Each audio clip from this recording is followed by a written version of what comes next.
As Eugênias.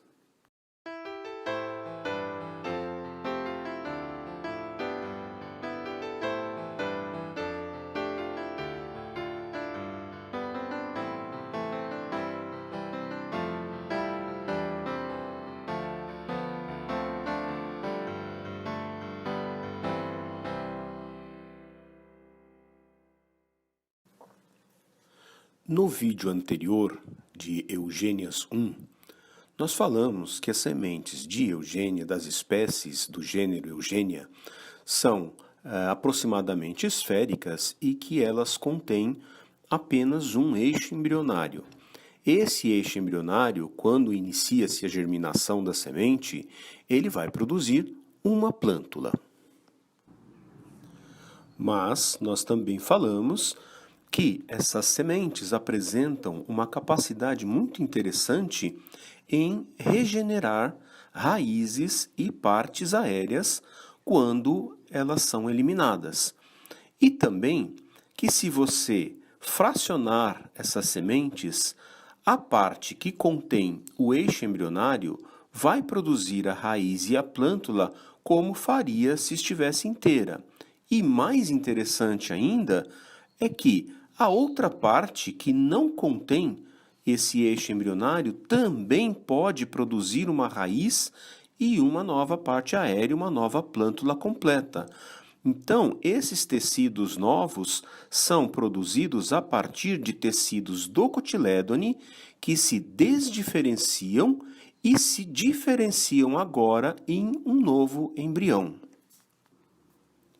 Então, se você cortar essa semente em duas partes, é possível que você consiga duas formações de raiz, uma formação em cada uma das metades.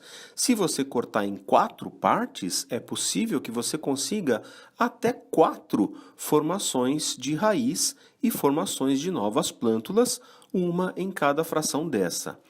A eficiência dessa produção vai depender de uma série de fatores que nós vamos falar em outros vídeos. Não é garantido que todas as frações vão produzir raízes e partes aéreas e plântulas completas, mas no laboratório nós já conseguimos fazer com que todas as frações produzissem a sua raiz e a sua parte aérea e desenvolvesse uma nova plântula.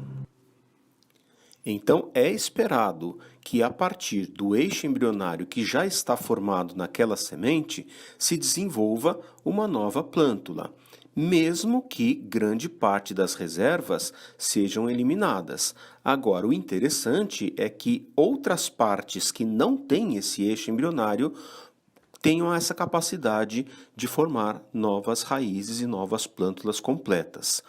Em função disso, você pode ter a formação de, por exemplo, uma semente cortada em 4 partes até 4 plântulas.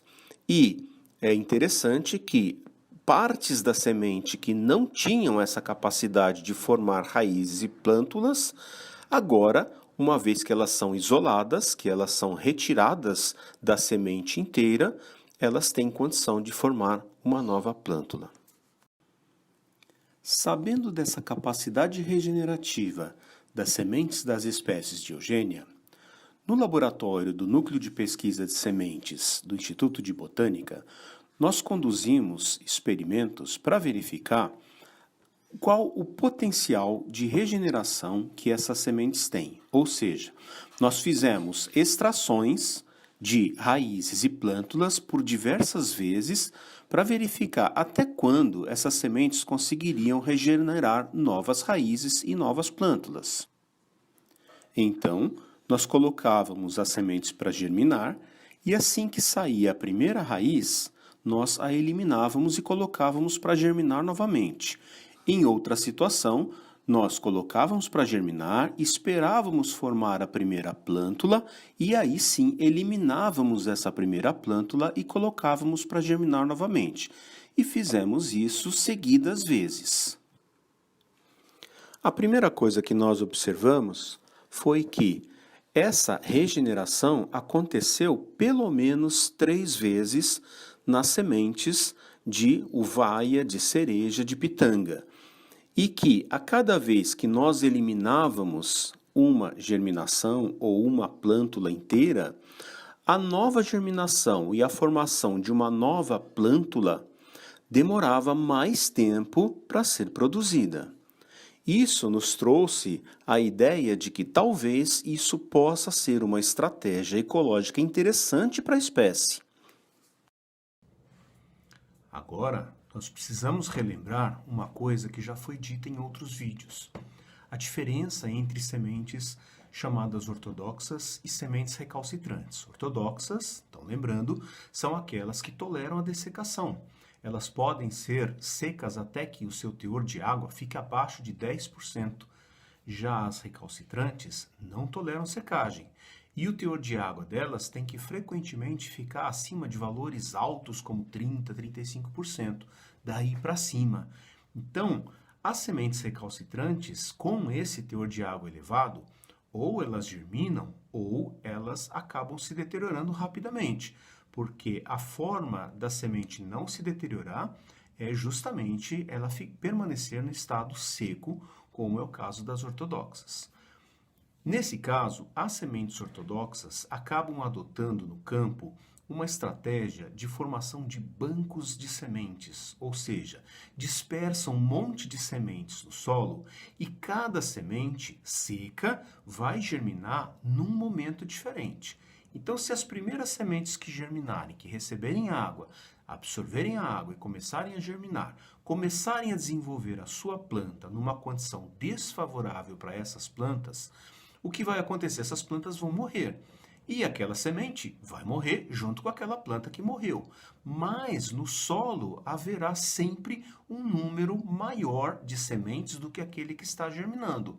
E essas sementes que não germinaram poderão, num segundo momento, num terceiro momento, num quarto momento, germinar numa condição em que o ambiente é favorável ao desenvolvimento da planta.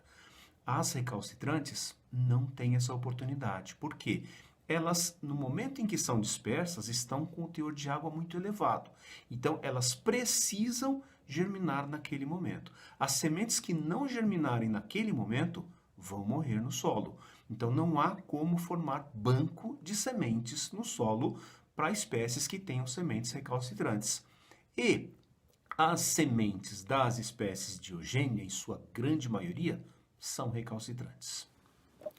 Agora vejam que interessante.